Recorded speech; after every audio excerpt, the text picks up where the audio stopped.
जय हिंद दोस्तों। आज की इस वीडियो में हम लोग सीखेंगे क्लास 11th क्लास के लिए। ये जो वीडियो अब बन रहे हैं ये हर चैप्टर के लिए जो असाइनमेंट दिए जाते हैं उस असाइनमेंट को जब आप बनाते हैं तो उसको मिलाने के लिए उसका सॉल्यूशन ये वीडियो दिया गया है ताकि आप उसको बनाकर घर पर मिला सके और डाउट हो तो आप कमेंट करके वीडियो में भी पूछ सकते हैं या फिर आप आकर क्लास में भी पूछ सकते हैं। तो ये जो वीडियो है क्लास 11th का नोट्स हम लोग डिस्कस कर रहे हैं जिसमें असाइनमेंट का सोल्यूशन जो है वह चैप्टर 5 का है। जो चैप्टर 5 का नाम है पदार्थ की अवस्था या फिर इस चैप्टर को गैसीय अवस्था भी कहा जाता है। और जिसमें आज की इस वीडियो में हम लोग जो जानेंगे वह जानने वाले हैं क्वेश्चन नंबर 1 से लेकर क्वेश्चन नंबर 8 तक। क्वेश्चन नंबर 1 से लेकर 8 तक में क्या क्या सवाल है और वो कैसे बनाए गए हैं। चलिए असाइनमेंट को हम लोग सॉल्व करते हैं जिसमें पहला क्वेश्चन दिया गया है। क्या दिया गया है भाई इसमें कि नीचे दिए गए चित्र का अध्ययन करें और ये जो फोटो दिया गया है इसके बारे में देखना है जिसमें दो कंपाउंड है एक्स वाई ये है एक्स वाई ये है एक्स वाई। ठीक है। और इसमें जो है अणुओं की मध्य अनोन्यन क्रिया मतलब इनके बीच में जो अट्रैक्शन फोर्स है आकर्षण बल है इसके बारे में बताना है हमको। ठीक है। तो इसके बारे में हमको बताना है यहाँ पर कि कौन सा आकर्षण बल यहाँ पर कार्य कर रहा है। तो देखिए आप अगर इस फोटो को ध्यान से देखें तो यहाँ पर ऊपर में लिखा हुआ है डेल्टा प्लस डेल्टा माइनस मतलब या क्या यह एक द्विध्रुव बन गया। प्लस और माइनस को ध्रुव कहते हैं तो दो ध्रुव बन गया तो इसको कहेंगे द्विध्रुव।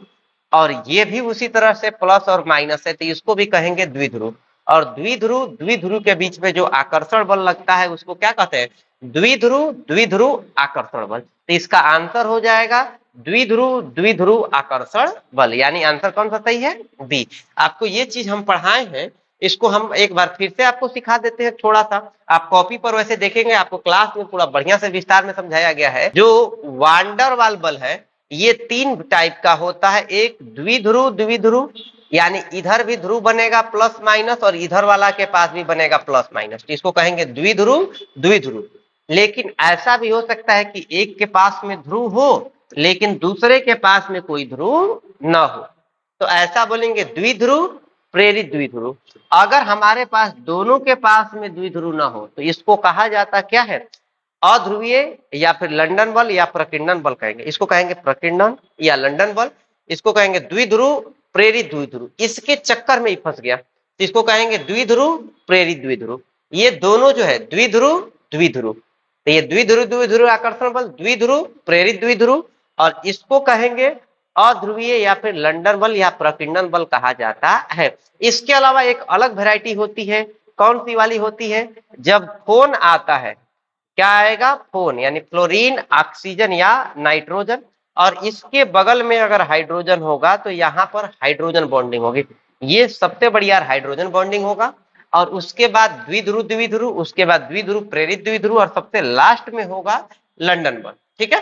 तो इस पे जो है सवाल ये पूछा गया था तो यहाँ पर हमारे पास ये भी डाइपोल है और ये भी डाइपोल है तो डाइपोल डाइपोल अट्रैक्शन फोर्स यानी आंसर सही हमारे पास में है बी। अगर इसी तरह से आपको नेक्स्ट सवाल देखें तो यहाँ पर दिया गया है क्या कि HF HCl HBr HI ये चार कंपाउंड दिए गए हैं। इसमें हाइड्रोजन फ्लोराइड किसको कहेंगे HF को हाइड्रोजन फ्लोराइड कहा जाएगा HF। इसका जो है क्वथनांक या गलनांक या बाकी जितने भी प्रॉपर्टी है बाकी इन तीनों से ज्यादा होता है ऐसा क्यों। तो देखिए यहाँ पर HF है तो ये हमारे पास में पहला वाला HF ये हमारे पास में दूसरा वाला HF। तो क्या इसमें ये एक अणु है ये दूसरा अणु है तो इनके बीच में फ्लोरीन और ऑक्सीजन के बीच में यहाँ पर हाइड्रोजन बॉन्ड काम करेगा इसीलिए हाइड्रोजन बॉन्डिंग क्योंकि सबसे बढ़िया होगा इसीलिए HF का क्वथनांक या गलनांक उच्च होगा। तो यहाँ पर सवाल दिया गया है वांडर वाल बल ना वांडर वाल बल तो नहीं होता है। HF में लंदन बल कहा है कि लंदन बल तब होगा जब ध्रुव का अंतर न हो। यहाँ पर इनके बीच में क्या होता है हाइड्रोजन आबंध होता है। आंसर सही कौन सा है सी। ठीक है। HF में क्या होगा हाइड्रोजन बॉन्डिंग होगा। चलिए नेक्स्ट क्वेश्चन की अगर बात करें कि ये सवाल दिया गया है दो परमाणु है X है एवं Y ये अध्रुवीय है मतलब इनके बीच में किसी ध्रुव का निर्माण नहीं हो रहा है तो इनके मध्य में कौन सा बल कार्य करेगा। तो आपको अभी बताया है कि जब दोनों के बीच में कोई ध्रुव न हो तो यहाँ पर इन दोनों के बीच में जो बल कार्य करेगा वह कौन सा बल होगा लंदन बल या फिर प्रकीर्णन बल। तो आंसर कौन सा सही है, लंदन या प्रकीर्णन, आंसर सही है बी। ठीक है, नेक्स्ट क्वेश्चन नंबर 4 की तरफ चलते हैं।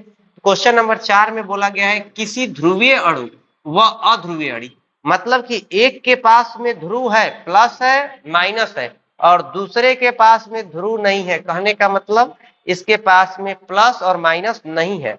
अगर प्लस माइनस नहीं है मतलब कि ऐसे दिखेगा, एगो ध्रुव है एगो ध्रुव नहीं है, मतलब इसके पास तो द्विध्रुव और ये द्विध्रुव नहीं, इसके चक्कर में खाली पड़ गया, तो इसको कहेंगे प्रेरित द्विध्रुव।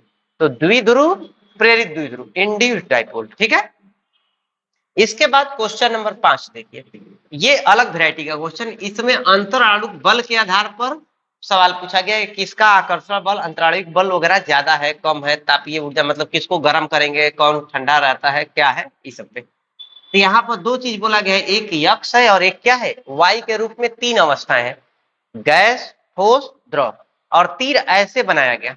तो देखिए अगर तीर ऐसे बनाया गया तो हमको बताना है कि यक्ष किसकी प्रधानता को बता रहा है और वाई किसकी प्रधानता को बता रहा है। ध्यान से समझिएगा, अगर हम यक्ष ऐसे तीर बना हुआ है, कहने का मतलब गैस से ज्यादा द्रव का, द्रव से ज्यादा ठोस का, और दो चीज के बारे में यहाँ पर बात किया गया है, एक तापीय ऊर्जा और एक अंतर आणविक आकर्षण बल, अनोन्यन क्रिया माने आकर्षण बल। तो अगर गैस, द्रव और ठोस में बात करेंगे तो आकर्षण बल किसका ज्यादा होगा, ठोस का आकर्षण बल ज्यादा, द्रव का आकर्षण बल उससे कम, और गैस का आकर्षण बल सबसे कम।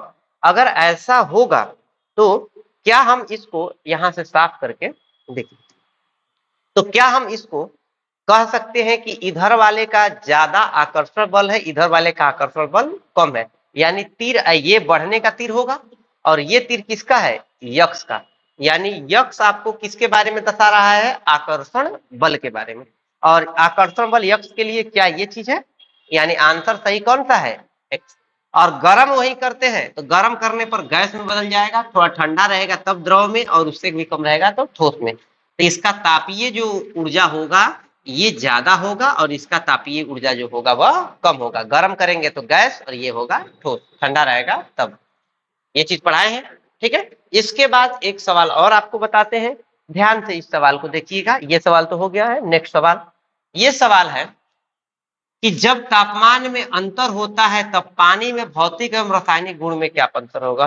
देखिए पानी को आपको सवाल में पूछा गया तापमान में अंतर, कहने का मतलब अगर पानी एगो बाल्टी में हम गर्म रख दे, एगो बाल्टी में ठंडा रख दे, चाहे पानी को हम गर्म करते जाए तो क्या बदलेगा, तो उसका अगर चाहे कितना भी गर्म करे उसका रासायनिक गुण बदलने वाला नहीं है।